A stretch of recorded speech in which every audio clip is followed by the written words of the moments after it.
Hello दोस्तों, प्रणाम, राधे राधे। कैसे हैं? आशा करता हूँ आप लोग अच्छे होंगे। दोस्तों एक सोहर गीत है दोस्तों, आप लोगों को अच्छी लगेगी। लाइक शेयर सब्सक्राइब करना और कमेंट में लिख के ज़रूर बताना दोस्तों कैसे लगी वीडियो, और अपना प्यार दुलार हम पर बनाए रखना। आंगन में भइले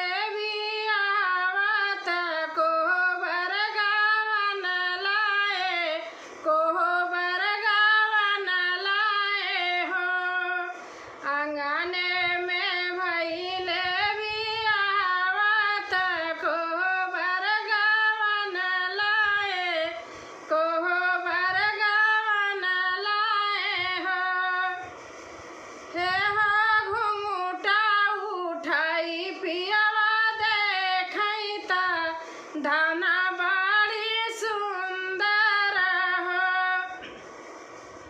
हे घुंघटा उठाई पियवा देखई ता धाना बड़ी सुंदर, धाना बड़ी सुंदर हो।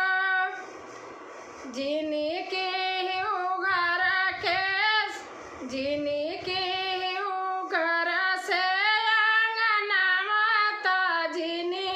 बर्तन माजूता जिनी बर्तन माजू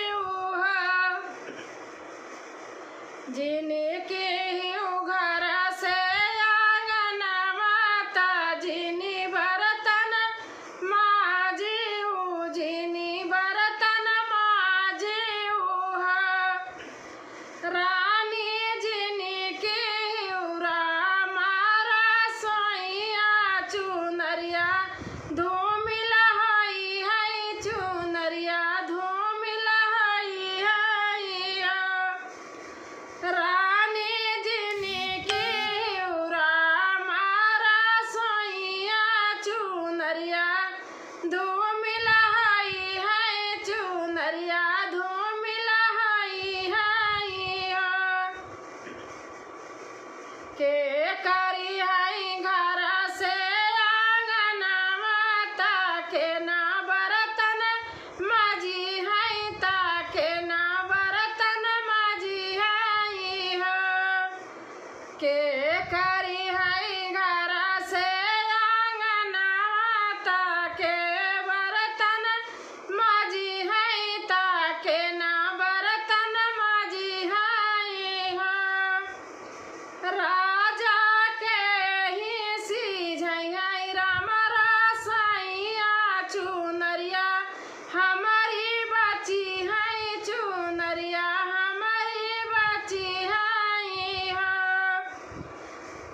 राजा के ही सीझई राम रसैया चुनरिया हमारी बची है, चुनरिया हमारी बची है। मैया करी हई घर से आंगना बहिना माजई बरतन, बहिना माजई बरतन हो।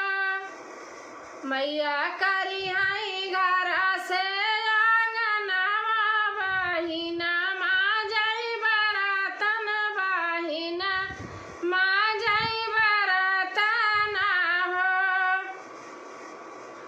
रानी भौजी मारी सीजी हई रा सैया चुनरिया तोहरी बची है, चुनरिया तोहरी बची है हो। रानी भौजी मारी सीजी हई रा सैया चुनरिया हमारी बची है, चुनरिया हमारी बची है। सासू ता बुढ़िया डकरिया ता ननदी ससुरई तिनी, ननदी ससुरई तिनी हो।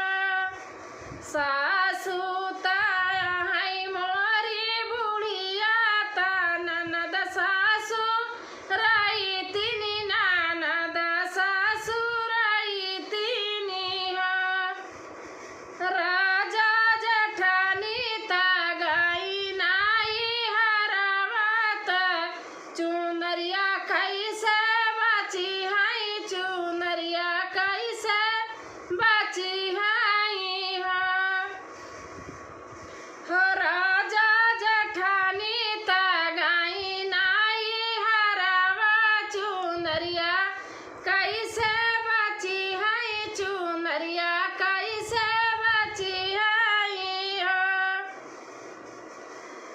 क्षमा कर